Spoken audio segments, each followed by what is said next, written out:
নমো নমঃ সুপ্ৰভাতম শ্ৰীমদ্ ভগবত গীতামৃত আজি শ্ৰীমদ্ ভগবত গীতাৰ অক্ষৰ ব্ৰহ্মযোগ নামৰ অষ্টম অধ্যায়ৰ ২০ সংখ্যক শ্লোকভাগী হৈছে এনেধৰণৰ পৰস্তস্মাত্তু ভাৱন্যো ব্যক্তাৎ সনাতনঃ यः सा सर्वेषु भूतेषु नश्यत्सु न विनश्यति।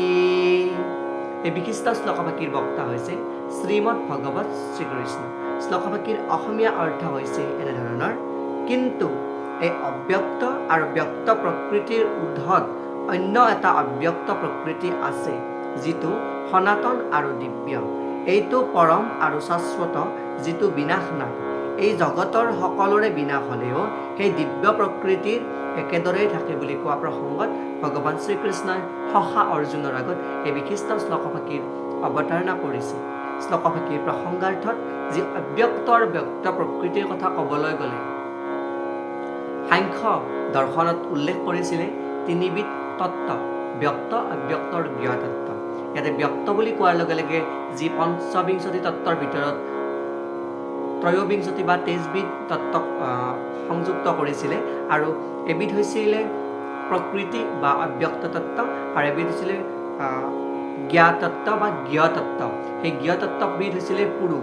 কিন্তু এই ইয়াতে উল্লেখ কৰা যি ব্যক্ত আৰু অব্যক্ত তত্ত্বৰ কথা উল্লেখ কৰিছে শ্ৰীমদ্ ভগৱত গীতাত, এই অব্যক্ত আৰু ব্যক্ত প্ৰকৃতিৰ ঊৰ্ধতো আৰু এবিধ অব্যক্ত প্ৰকৃতি থকা বুলি উল্লেখ কৰিছে আৰু সেই প্ৰকৃতিবিধ হৈছে বা সেই অব্যক্ত প্ৰকৃতি শব্দটোৰ দ্বাৰা বোধন কৰিছে সনাতন আৰু দিব্য সত্তাক, যি নিত্য শাশ্বত আৰু পুৰাতন বিনাশৰহিত বুলি ইয়াতে উল্লেখ কৰিছে। আৰু উল্লেখ কৰা অনুসৰি কৃষ্ণৰ অন্তৰংগ পৰাশক্তি দিব্য আৰু নিত্য ইয়াতে উল্লেখ কৰিছে। ব্ৰহ্মাৰ দিন আৰু ৰাতি অনুসাৰে প্ৰকাশ পোৱা বিনাশ পোৱা জড় প্ৰকৃতিৰ দৰে ইয়াৰ কোনো পৰিৱৰ্তন নাই বুলি কৈছে। অৰ্থাৎ ব্যক্ত আৰু অব্যক্ত প্ৰকৃতিৰ ঊৰ্ধত থকা যি প্ৰকৃতি সনাতন আছে সেই সনাতন কোনো পৰিৱৰ্তন নাই বুলি কৈছে। কৃষ্ণৰ পৰাশক্তি জড় প্ৰকৃতিৰ সম্পূৰ্ণ বিপৰীত স্বভাৱৰ বুলি উল্লেখ কৰিছে। আৰু ভগৱত গীতাৰ ৭ম অধ্যায়ৰ যি পৰা প্ৰকৃতি আৰু অপৰা প্ৰকৃতিৰ বিষয়ে বিশদভাৱে মই উল্লেখ কৰি আহিছোঁ ভাষ্যকাৰৰ মত অনুসৰি বা শ্ৰীকৃষ্ণ উল্লেখ কৰা শ্লোকৰ ভাৱানুবাদ অনুসৰি। এয়েই উক্ত বিশিষ্ট শ্লোকভাগীৰ সৰল গুণাৰ্থ। ধন্যবাদ।